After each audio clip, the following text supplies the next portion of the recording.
अश्वस्थामा कृपाचार्य हनुमान नारद विभीषण व्यासो परशुरामश्च सप्ते इति चिरजीविता। ये सात पात्र जो है, ये चरित्र है, व्यक्तित्व है, ये सतयुग में भी थे, त्रेता में भी थे, द्वापर में भी थे और कलयुग में अभी भी मौजूद है। परंतु वो प्रतीक और प्रतिमान के रूप में मौजूद है। कल अश्वस्थामा के बारे में हमने विस्तार से बताया था कि अश्वस्थामा आज के युग में किस चरित्र को जी रहे हैं। आज कृपाचार्य के बारे में हम चर्चा करेंगे। तो सबसे पहले कृपाचार्य के जीवन के बारे में हम प्रकाश डालते हैं कि एक द्वापर के अंदर महर्षि शरद्वान गौतम हुए। उन्होंने घोर तपस्या की। जब भी कोई तपस्या करता है तो इंद्र का सिंहासन डोलने लगता है। वो सोचता है कि ऐसा नहीं होगी ये तपस्या करके मेरा सिंहासन छीन ले। तो इंद्र ने उनकी तपस्या भंग करने के लिए एक अप्सरा को उनके सामने भेजा। उस अप्सरा ने उनके सामने नृत्य किया। जब ऋषि शरद्वान गौतम ने उस अप्सरा को देखा तो उससे उनका वीर्य स्खलित होकर के नीचे गिरा, एक कंडे के ऊपर गिर गया। उस कंडे से एक बालक और एक बालिका उत्पन्न हुई। उन्हें महाराजा शांतनु ने जब देखा तो वे बालक और बालिका को राजमहल में लेकर के आए और उनका पालन पोषण किया। उन्हें ये पता था कि ये ऋषि संतान है, तो उसके अनुसार ही उनका कंडे से जन्म होने के कारण उनका नाम कृप और कृपी रखा गया। कृपी बड़ी होकर के जब उसका विवाह द्रोणाचार्य से हुआ, द्रोणाचार्य कृपाचार्य के दामाद यानी कि छोटी बहन के पति होने से वे वरिष्ठ थे। इसलिए जब कुलगुरु का पद देने का अवसर आया तो वो वरिष्ठ होने के नाते कृपाचार्य को कुलगुरु का पद मिल गया। और द्रोणाचार्य, उन्होंने कौरवों और पांडवों को शास्त्र विद्या और शस्त्र विद्या सब द्रोणाचार्य द्वारा दी गई।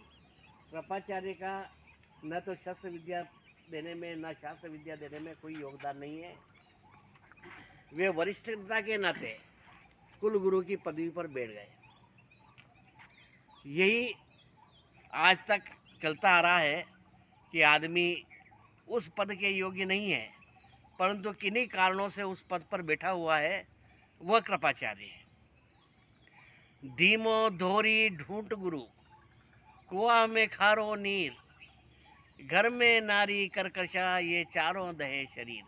उसमें एक आया है ठूंठ गुरु, यानी कि गुरु तो है पर वो खुद ही ठूंठ है, तो हमें क्या सिखाएगा और पढ़ाएगा। तो इस प्रकार की व्यक्ति योग्य जगह पे बैठ जाता है तो वह कृपाचार्य की श्रेणी में आता है। कई लोग किन्हीं कारणों से उस पद के योग्य नहीं थे पर आज उन पदों पर बैठे हुए हैं। वो किस कारण से? या तो आरक्षण के कारण, या बहुमत के कारण, या कुलीनता के कारण, या फिर किसी अन्य कारण से वो उन स्थान पर बैठ गए, परंतु वे उस स्थान के योग्य नहीं थे। जैसे कि पूर्व में मंदसौर जिला के जिला पंचायत अध्यक्ष के रूप में एक दुले सिंह तोमर, जिसका नाम आपने सुना होगा, वो किन्हीं कारणों से ऐसी व्यवस्था पैदा हो गई, उन्हें मजबूरी में जिला पंचायत अध्यक्ष बनाना पड़ा। तो वो इस प्रकार के व्यक्ति कृपाचार्य की श्रेणी में आते हैं। और 1980 में जावद विधानसभा में एक बाहरी व्यक्ति को टिकट मिल गया था कांग्रेस का, पर वो 3 मिनट लेट हो गया, फार्म भरने नहीं पहुंच पाया। तो वहाँ एक डमी के फार्म में चुन्नीलाल धाकड़ ने फार्म भरा था, जो जिसे वन मानुष कहते थे। वो घुटनों तक की धोती पहनता था और पढ़ा लिखा भी नहीं था, परंतु वो विधायक बन गया और उसे वन मानुष कहा जाता था और उसको कुछ भी नहीं आता था, परंतु 5 साल तक वो जावद का विधायक रहा। तो इस प्रकार के कुलगुरु कृपाचार्य की श्रेणी में आते हैं। एक गरोठ का जनपद अध्यक्ष था किशन लाल रलोती, वो मात्र फूलखेड़ा पंचायत में हरिजन था, तो मात्र फूलखेड़ा पंचायत में एक पंच के रूप में चुना गया। उस समय ऐसा नियम बना गया था कि जो भी उप सरपंच होगा वो हरिजन होगा, तो उस नाते वो उप सरपंच बन गया। सरपंच भगवान सिंह था माणकी वाला, उसकी हत्या कर दी गई तो सरपंच का पद रिक्त हुआ तो वो सरपंच बन गया। अब यह भी नियम था कि जो भी जनपद उपाध्यक्ष होगा वो हरिजन होगा, वो सरपंच में से लिया जाएगा। तो इस कारण वो सरपंच था तो उसे जनपद उपाध्यक्ष बना दिया गया। जनपद अध्यक्ष थे मोहनलाल सेठिया, उनको विधानसभा का टिकट मिल गया तो उनको इस्तीफा देना पड़ा, तो जनपद उपाध्यक्ष है जो अध्यक्ष बन गया।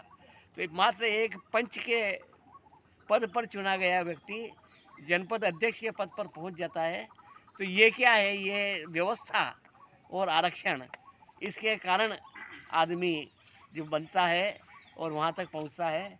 इसलिए इस तरह के कई, यदि आरक्षण के कारण कोई व्यक्ति बहुत पावरफुल है और वो चाहता है कि मैं यहाँ पर चुनाव लड़ूं, परंतु आरक्षण हो गया और महिला सीट हो गई, तो फिर वो अपनी महिला को, अपनी पत्नी को वहाँ से चुनाव लड़वा देता है। वो पत्नी कुछ भी नहीं जानती है, परंतु वो उस पद पे बैठी रहती है, ABCD उस पद के बारे में नहीं है, और उसका पति जो है वो वहाँ पर शासन चलाता है। तो वो इस प्रकार जो कुल गुरु होता है, वो कुल गुरु कृपाचार्य, इस प्रकार के कई उदाहरण हैं। सागर मेडिकल कॉलेज से एक हरिजन जो SC ST में आता है आरक्षण में, उसको कम नंबर से भी पास करना पड़ता है। 32 बार उसने फेस किया और नहीं सिलेक्शन हुआ।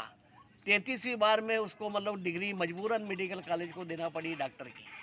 तो उसे इस शर्त के साथ में डिग्री दी गई कि आप अपने जीवन में कभी भी न तो इंजेक्शन लगाएंगे ना ऑपरेशन करेंगे, क्योंकि आपको आरक्षण के कारण ये दिया गया है, तो आपको डॉक्टर की डिग्री सशर्त दी जाती है। तो इस प्रकार से अयोग्य व्यक्ति, यानी कि जो उस पद के योग्य नहीं है, किसी अन्य कारणों से वो उस पद तक पहुंच गया है, वे सब आज की तारीख में कलयुग में भी मौजूद हैं और कृपाचार्य के रूप में उन्हें जाना जाता है।